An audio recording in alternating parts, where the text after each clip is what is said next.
I'm so grateful for this opportunity to be talking to your audience, and I can't wait to get to Vegas. Well, it's an honor to have you on, Scott. No question about that. So many questions to get to in a short period of time. But let's talk about that. You're a cancer survivor yourself. You've had some health issues and some health scares, and you fought through it. Yeah, You know what it's twice. like, right? Yeah. I mean, Yeah, you know yeah. what it's like to fight through this. And you know how many kids out there, and cancer, sadly, it affects everybody that in my family, we know at least one person, sadly, maybe more in some cases, that are affected by cancer. What went through your mind, Scott? I'm wondering the first time you learned that you had cancer. What was that like for you? Well, I mean, it was extreme, paralyzing fear. I watched my mother when I was 18 years old. I watched her go through a very courageous 2-year battle that she lost. And at 18, I think you can agree with me, Brian. 18 is too young for a boy to lose his mom, right? And Absolutely. Yeah. so I was devastated, and I became a fundraiser. So 20 years after I lose her, and and still having those memories of her battle, I'm diagnosed with cancer, and the fear was unbelievable. But something bizarre happened. I don't know if it was 5 minutes, 5 seconds, or a nanosecond, where that fear just flipped into a sense of courage and clarity of mission, and like, just I was like, game on, let's go, we're gonna do this. I'm gonna be back on tour the next year, and Right. I'm just gonna be the best patient they ever had, and just tell me the rules of the game, and I'm gonna win, and I'm gonna win big. And Right. that journey launched this platform of CARES, the Cancer Alliance for Research, Education, and Survivorship, because I realized everything that was missing in the cancer experience, and how we could just do better. Two guys in Indiana figured out how to treat my cancer Wow. with intense chemotherapy, Yeah. and I'm here 25 years later, and I can't wait to get rid of it. Incredible. Incredible. Do you feel like, and I hate to compare your professional athlete, your career to, a disease, but do you feel like your determination as an athlete, winning a gold medal and everything you've won in figure skating, you know, prepared you a little bit with your Mhm. determination in fighting cancer and raising money for charity? Do you feel like that prepared you a little bit and maybe helped you? Well, I mean, every day of my life prepared me. And my parents were extremely involved in their community, and they were amazing people, and they kind of instilled those values in me. And then growing up, I just saw how they poured into others, especially Yeah. those that needed a lot of support. And then my mom was, her expertise was in the home economics department at Bowling Green State University, where she taught marriage and family relations. So I mean, she was skilled in just, all of that of child raising and everything. And then just falling and getting up, and falling and getting up, and all that comes with, processing failure, and trying to rise above your circumstance. And then Right. my childhood illness and all those things. So by the time I got to cancer, I felt like, okay, I think I'm gonna be okay, and I'm pretty sure I can figure this thing out. Especially when the doctors told me, if you had to pick a cancer, this is a really good one. It's like, who Yeah. would pick a cancer? Come Right. on. So, Right. right. So, Yeah. I was in the best shape of my life at that point. I was on tour, and so I was uniquely qualified to step into 4 months of chemotherapy and a 38 staple surgery. It was just coming back from that where the challenge really, I had to dig deep for that. It's amazing what you're doing this weekend here in Las Vegas. Maybe you can talk a little bit about you've been to Las Vegas obviously plenty of times before. You got this Frozen 5K fundraiser and this ice show. Maybe you could talk about that a little bit, how people can get tickets, how people can get involved. And it's going to be at the Lifeguard Arena, which is a very nice area, by the way, in Henderson. It's about 15 minutes Can't from the wait. strip. Yeah, really nice place. Nice rink they got out there, and this is really cool. Getting to meet people like you, rubbing shoulders with people like you is pretty darn cool. Talk to me a little bit about this event, which my understanding it starts tomorrow and runs through Sunday, right? Yes, well, we started this as our peer-to-peer fundraising program, and we really realized that we've got, so many skaters and so many rinks, hockey Mhm. players, figure skaters, recreational skaters, adult skaters, synchro skaters. We had all these skaters, and they were going to be our army. And so we just really felt like this was a great opportunity to allow young people, especially, to understand that they can change their world for the better and forever. And so we started this Skate to Eliminate Cancer, and it's just an amazing program. You can go on scottcares.org, donate, and sign up. And everybody, they sign up, and then there's incentives for them to get out there and fundraise. And we have a young man in Nashville that sells organic dog treats. another girl that makes pillows and all these things, and they sell them to raise money for cancer. I And hope it's not and Mike they raise Lindell. thousands of dollars. It's amazing what they do, and they know that the work they're doing is going to impact their community and change the world forever. And so we've raised already $2.25 million through this program. And our goal in Las Vegas is $30,000. And right now we're at 22, 352. So we're hoping that over the next few days we can really push it to the finish line. The Frozen 5K is a blast. It's 35 laps around the rink. I love doing those because for me it's social time, right? I get to skate with people and just enjoy their company. And then I'll be emceeing the show Sunday.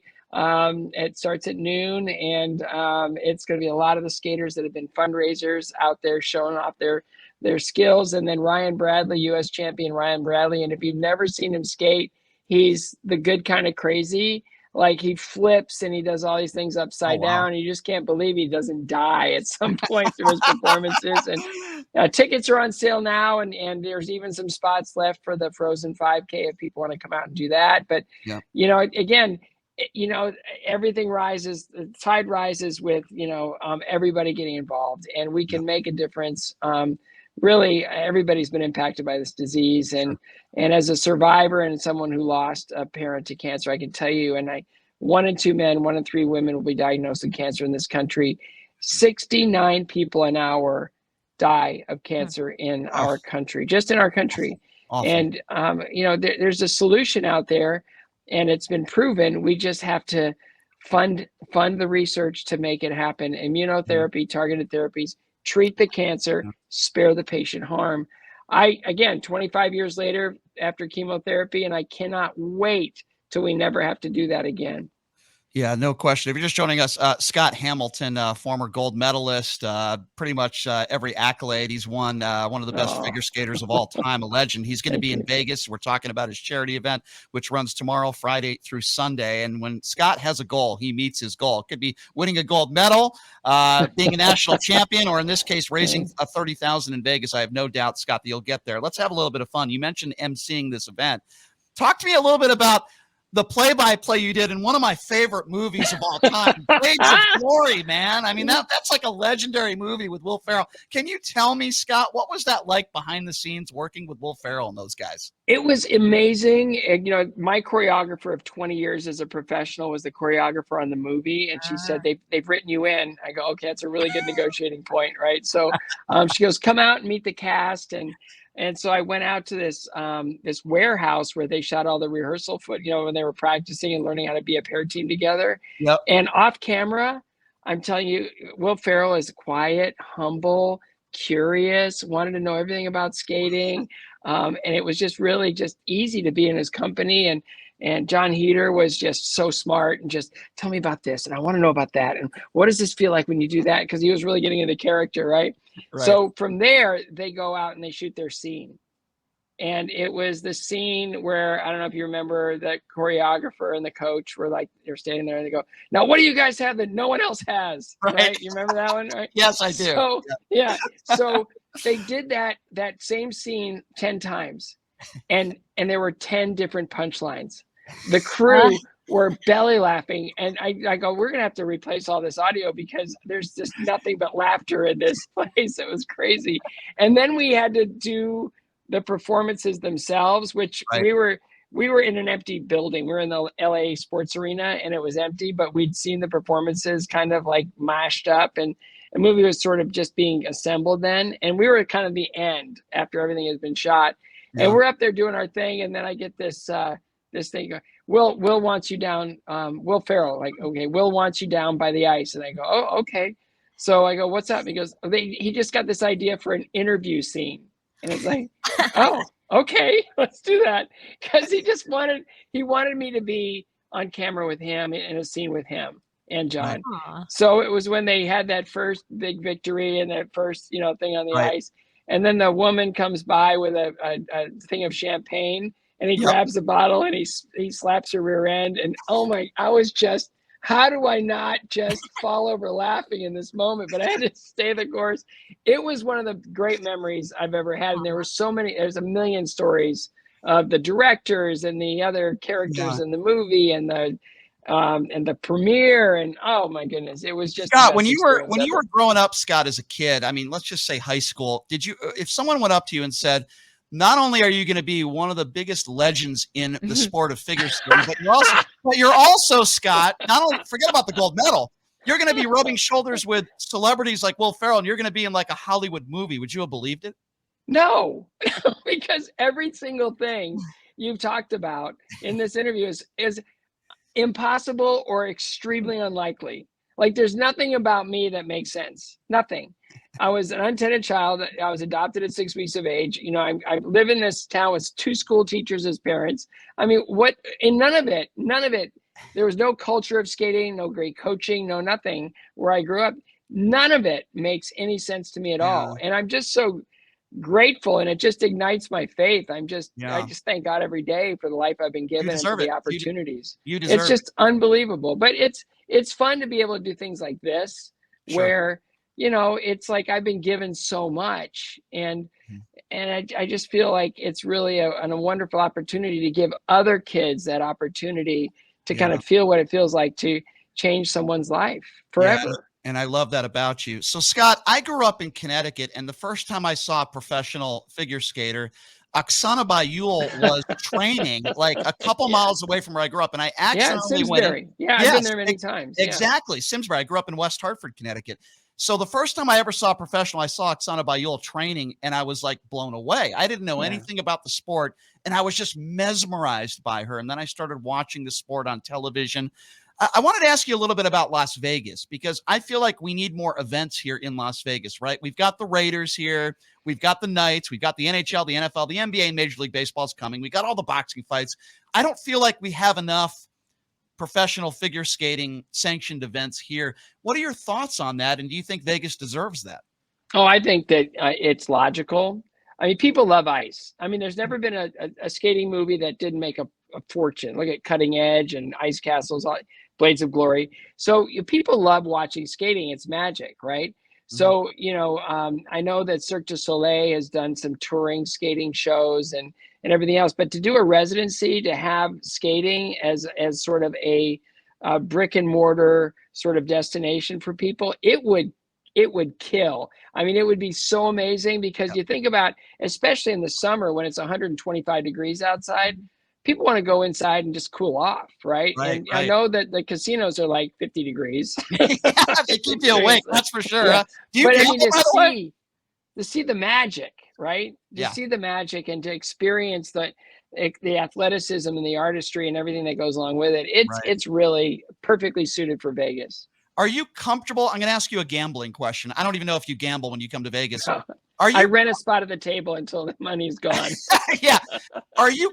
I mean, you could pretty much bet on anything, right? Are you comfortable with people making wagers on figure skating, or do you think that could corrupt the sport? I don't think it'll corrupt the sport. I think people that get into skating, they really are just, myopic. They just really are. We're going this way. We're going forward. We're getting better every day. And skating is the way it's judged. It's. I guess there could be betting in it, but it's so complex, the scoring system. For most Right. people to understand, and there's so many little things that can happen that Mhm. honestly, betting could corrupt any sport, but I think it would be a stretch in figure skating, because those people that they Yeah. have a very short window and they have very few opportunities to achieve, and they're not going to want to sacrifice those. Yeah. So, Scott, you always seem so calm and collected on the ice, but deep on the inside, I don't know what you were going through. So, I want to ask you this question. A moment in your illustrious career where you would say, I was the most nervous, like maybe I needed to be wearing a diaper. I don't know. Like, is there a moment in your career where you say to yourself, I thought I was going to have a heart attack before I got on the ice? Was there any moment like that in your career? Or were you always pretty sound and calm?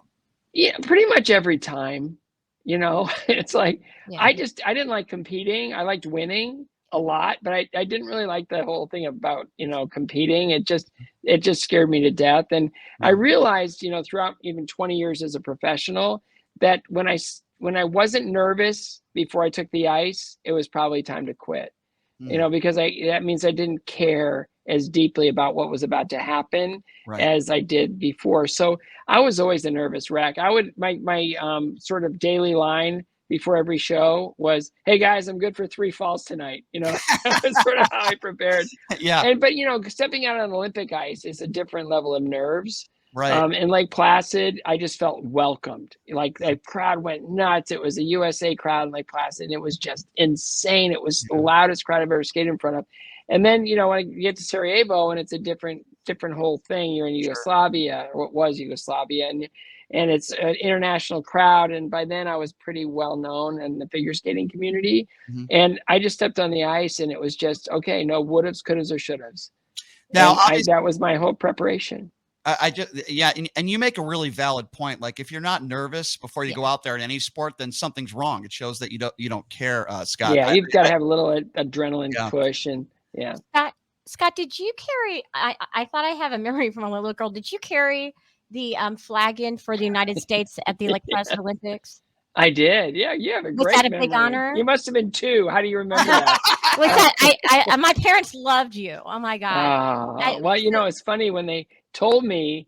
I was actually in a movie in the village, and my team captains pulled me out of the movie after the big, team captain meeting, Uh-huh. and they just said, "Okay, you've really done it this time." And it's like, what? Because they talk about they're going to elect the person to carry the flag in the opening ceremony, but I was the third guy in a 3-man team. I had no chance. Like, there was no chance. So I sort of dreamed about it for a second, and then I dismissed it entirely because it's just not going to happen, right? Eric Hayden or the hockey team or one of the other skaters or somebody.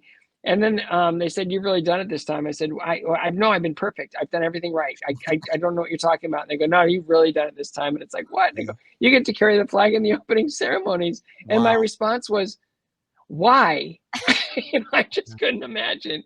And it was such an honor and such a thrill. And it was one of the most incredible things in my entire skating life, because it was an honor given, not one necessarily earned.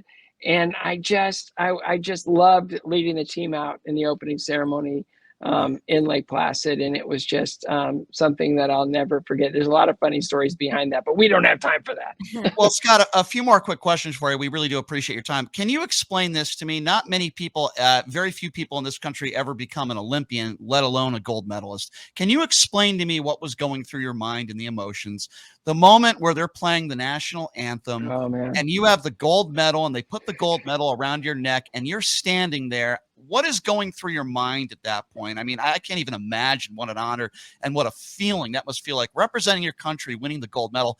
What was it? When you remember and you go back to that time when you won the gold, what do you think of, and what was going through your mind at that time? It's complicated, right? Because you're standing there and you're feeling this is not necessarily an individual achievement. This is an achievement shared with an entire nation, right? So there's that humbling pride in country, the amazing feeling of patriotism that just washes over you in a profound way. The other one was relief, right? There's all these emotions, right? Relief was when, like, I finally got to the end of this gauntlet and I survived and I was able to do this. The other one is, why couldn't my mom be here to see this? Incredible sadness, right? The other one was, I'm looking at over the edge of the podium, and it was like I felt like I was looking over a cliff, because everything in my life that I could remember led to this moment. And like, now, who am I now? Like, what am I going to do? Right? What now? I mean, I have no idea. I'm 25 years old. I'm living in my best friend's parents' basement. I'm broke. I got nothing. What am I going to do next? Because I got to step into life now. And then it's, what's this Olympic medal is it going to be the tail that wags the dog, or am I going to be okay? Did I lose my life in this moment? And all these things are going through your mind in this 2.5-minute ceremony. And it's so complicated and it's so amazing, but at the same time, it's more than people think. And I think it's different for every athlete. For me, it was complicated, Well, understandable. So I want to You know, I interviewed John McEnroe not that long ago, and I love him. I love John, right? Legend in the sport of tennis, just as you are in figure skating. And I asked John, I said, you know, when people come up to you and say, you know, you're just as good as a commentator as you were a tennis player, how does that make you feel? And he said, at first I didn't like it, but now I embrace it. And I'm going to ask you the same question, Scott. I think you're as great of a figure skater you were. Oh, thank you. You're just as good on TV as a commentator, as a color analyst. Thank you. So how do you take that? Do you like that compliment? Because John McEnroe said at first he didn't like it. He took offense to it. I think you're just as good at both. What do you say to that? And I would imagine you get a lot of compliments because you do a great job. Oh, people are great. You know, I've had, you know, people are amazing and so supportive of my time as a broadcaster. And it was, but not at first. You know, when I first took on the Olympic headset, I was the next guy after Dick Button, and the television critics hated me. I mean, it was not just like they didn't like what I did, it was almost personal. They Oh my hated gosh. me, and it was awful to the point where Wow. there was no press clippings up in the CBS compound because nobody wanted me to see the horrible things they were saying about us. And I was prepared. I had this really super thick research binder that I had everything notes, and I was super prepared because I took this moment seriously. And so after I found out that they hated me, it was after the pair event going into the men's event. I sat down next to Vern because I love sitting next to Vern. I always sat to his right, and he was my favorite guy to do broadcasting with. He looked at me, and I took my binder, knowing I'm hated by these TV critics, and I picked it up and I threw it in the wastebasket. And I looked at him, and his eyes got really big, and I just said, Vern, I got nothing. And I realized in that moment that I was so rehearsed and I was so programmed, and I'd had all these things done that I wasn't allowing the moments to happen. I was almost trying to, you know, choreograph them, and I had to learn just to let it go. And so anytime I did any broadcasting after that second event, or into the second event in Albertville in 1992, I just sit there in front of an empty desk and say, I got nothing. And it allowed me to really just react to the moments in real time and just be a member of the audience, but a learned member of the audience and do the things. But I remember I was going into the last event I ever called at the Olympics, and I knew it was over because Johnny and Tara were coming in to, and they were kind of everybody's favorite and all that. And I'm walking in with Al Michaels and Chris Collingsworth. They were going in to watch the events, right? Yeah. And Chris goes, man, I love listening to you. I wish I could hear you tonight. And I go, well, you're the best. And he goes, no, you are. Aww. And it was the right words at the right time, where here's this guy who's the best at what he does with the other best at what he does, right? Mm-hmm. Who called my Olympic long program, by the way, Al Michaels. And I'm sitting there going, I know I'll never do the Olympics again as a broadcaster, but that moment made it all okay, because I was given permission to say, well done. It was That's beautiful. Al Michaels. You want to talk about a legend, right? Do you believe in miracles? Yes. I guess I have to ask you one question about hockey. I don't even know if you're a hockey fan. Oh, huge. Okay, good. Huge. Good. Then we get along pretty well, Scott. So, I'm a big Knights fan. When you watch these guys skate, right, and you see the athletes that they are and how fast they are and how strong they are, what do you make of the sport of hockey, number one? And number two, I always hear people say the most skilled skater on the ice in hockey is the goaltender. I wanted to get your thoughts on that. Who do you think is – I don't even know. Scott, I have no idea. Like, what would you say? Who would you say is the most skilled skater on the ice? What position? What do you make of these athletes in general skating as fast as they do? Well, I think every single position has its own list of qualities and challenges and everything else.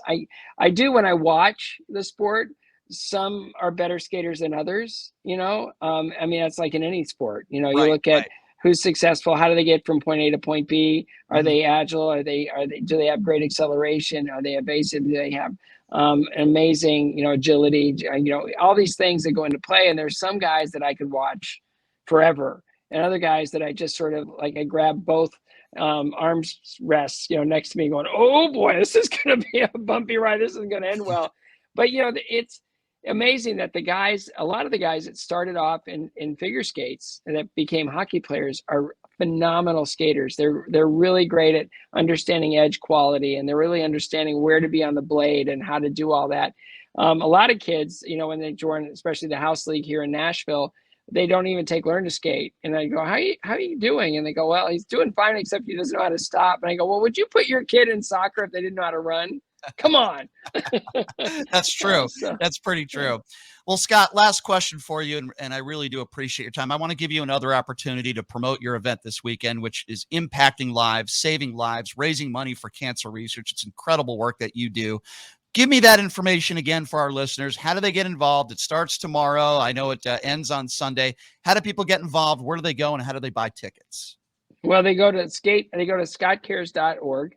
That's a great place to get involved, and it's at the Las Vegas Golden Knights. And we're helping them, their foundation, raise money. We're partnering with them.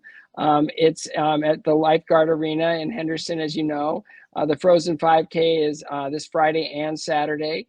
It's so much fun to do that. And on Sunday, I'll be emceeing the ice show there, which will be a lot of fun. Performances by local skaters, and Ryan Bradley, who's one of my board ambassadors, is coming in to guest star as well. And they all donate their time. These board ambassadors, they're amazing people. And some of the proceeds go to Cure for the Kids Foundation, which is Nevada's only childhood cancer treatment center and facility for pediatric catastrophic diseases. So, anywhere we go, we leave a big chunk of the money behind. Because we know that money needs to be doing the work within the community. We want to solve the big issue problem, but everywhere we go, Skate to Eliminate Cancer events like this in Henderson, any money we raise, we leave a big chunk of it behind, and we want that money to work within the community, and we're going to take on the research for the big bad boy that really needs to be solved in the right way. Scott, thank you so much for what you do. I really do appreciate your time, and it's certainly an honor to speak with you. And hopefully, we'll meet at some point this weekend. Come out. I will come out. You have my promise. I will absolutely come out and support what you're doing, and I hope the listeners do as well. And I know you'll reach that goal of 30,000, hopefully more. And if there's anybody that reaches their goals, it's definitely Scott Hampton. There's no question about that. Blades of Glory 2. Come on, man. We need a Blades of Glory 2, Scott. We need it. Yes, it'll make a lot of money. I think Will Ferrell will probably be up for it by now. We got to get that thing going. Scott, thank you so much for your time, my friend. See you out there this weekend, and appreciate you, man. Thank you. Awesome. Thank you so much. Appreciate it.